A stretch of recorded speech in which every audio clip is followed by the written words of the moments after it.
দক্ষিণ হালমৰাৰ আমবাৰীত জলসম্পদ বিভাগৰ মন্ত্ৰী পেজুছ হাজৰিকা উপস্থিত। সোমবাৰে দিনৰ 12 বজাত দক্ষিণ হালমৰাৰ আমবাৰীত চলা ব্ৰহ্মপুত্ৰ নদীৰ খহনীয়া অঞ্চল পৰিদৰ্শন কৰিবলৈ উপস্থিত হয় মন্ত্ৰী পেজুছ হাজৰিকা। মন্ত্ৰীগৰাকীৰ ইঞ্জিন চালিত নাৱেৰে পৰিদৰ্শন কৰি খহনীয়াৰ পৰিস্থিতিৰ বুজ লয়। মন্ত্ৰীৰ লগতে জলসম্পদ বিভাগৰ উচ্চ পৰ্যায়ৰ বিষয়া, দক্ষিণ হালমৰাৰ বিধায়ক ৱাজেদ আলী চৌধুৰী, দক্ষিণ হালমৰা মানকাছাৰ জিলাৰ আয়ুক্ত ৰাহুল কুমাৰ গুপ্তা। মন্ত্ৰীগৰাকীয়ে ইঞ্জিন চালিত নাৱেৰে পৰিদৰ্শন কৰি নদীখনত বান্ধ দি অঞ্চলটোৰ কৃষক ৰাইজৰ প্ৰায় 1.5 লক্ষাধিক বিঘা আবাদী মাটিৰ কাৰণে ভাল হ'ব আৰু কৃষক ৰাইজ বহু লাভান্বিত হ'ব বুলিও মন্তব্য কৰে।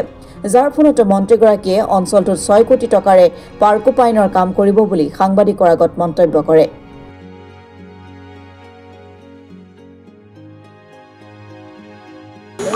আসলতে মই যেটো জায়গাত আহিছো ডিসি মহোদয়ে কৈছে আৰু আমাৰ অভিযন্তাসকলেও কৈছে যে 3 কিলোমিটাৰ যদি আমি এই চ্যানেলটো যত আমবাৰীৰ কাষৰ এই চ্যানেলটো আছে এই চ্যানেলটোত যদি আমি পাৰ্কোপাইনৰ স্কিন মাৰো বা বেম্বো স্কিন মাৰো বাঁহৰ স্কিন মাৰো পৰৱৰ্তী সময়ত এই চ্যানেলটোৰ মাজৰ আমি যত পাৰ্টত আছো আৰু ইফালে মাজত যেটো চৰ আছে এটো লগ লাগি যাব।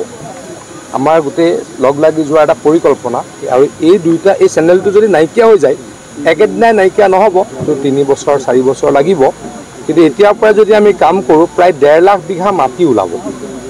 3 কিলোমিটাৰ দীঘল এইটো চ্যানেল এই চ্যানেলটোৰ কোনো মানুহৰ লোকসানহে হয় চ্যানেলটোৰ পৰা লাভ একো নহয় মানে চৰটো আৰু আমি যেটো পাৰত আছো এই দুটা যদি লগ লাগি যায় চ্যানেলটো যদি বালি পৰি নাইকিয়া হৈ যায় 1.5 লাখ বিঘা মাটিত ওলাব যেটোৰ ফলত এই অঞ্চলৰ মানুহৰ ব্যাপক লাভ হ'ব।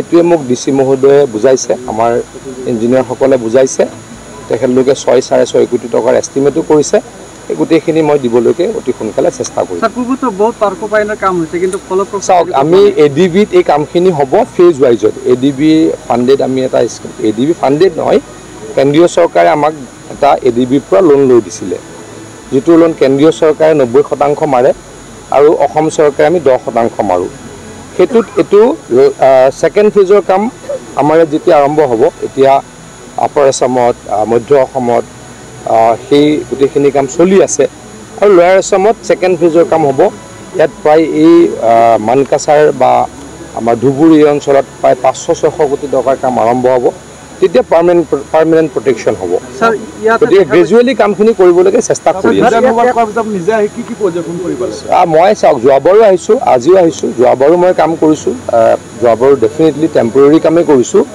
আমি পাৰ্কোপাইনৰ গুৰুত্ব বহুত বেছি আছে আপোনালোকে যদি ঘপককে কৈ দিয়ে পাৰ্কোপাইন পেলাই দিলে পাৰ্কোপাইন নেপেলালে আৰু ক্ষতি হয়।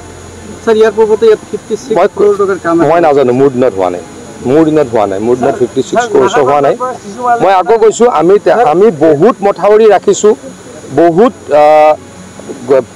গৰাখহনীয়া প্ৰতিৰোধ কৰিছো পাৰ্কোপাইনৰ স্কিন বনাই গতিকে ইঞ্জিনিয়াৰে মোক যেনেকৈ কয় মই তেনেকৈ কৰিম আপোনালোক যদি সকলো ইঞ্জিনিয়াৰ হৈ যায় মই কেনেকৈ কাম কৰিম গতিকে নিশ্চয়কৈ আৰু কাম কৰিম। মানকাছৰ পৰা মিজানুৰ ইছলামৰ ৰিপোৰ্ট অসম টুডে।